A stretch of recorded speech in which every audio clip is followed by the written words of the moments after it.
کہ جو کربلا میں نواسۂ رسول امام حسین رضی اللہ تعالیٰ عنہ اتنے دنوں سے محاصرے میں تھے، تو یہ امت کیا کر رہی تھی؟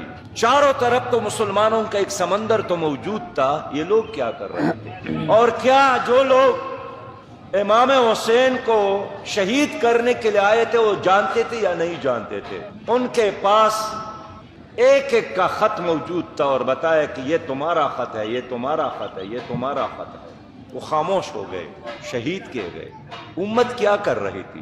امت یہی کر رہی تھی جو آج ہم دیکھ رہے ہیں کہ غزہ ایک کربلا ہے، 31,000 لوگ شہید ہو گئے۔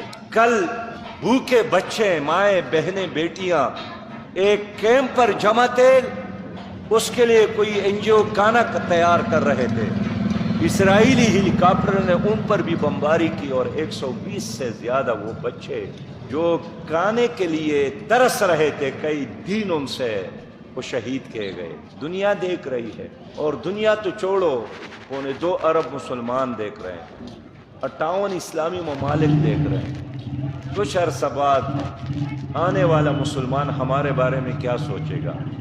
کہ جب غزہ جل رہا تھا تو یہ لوگ کیا کر رہے تھے؟ جب 58 اسلامی ممالک تھے تو یہ لوگ کیا کر رہے تھے؟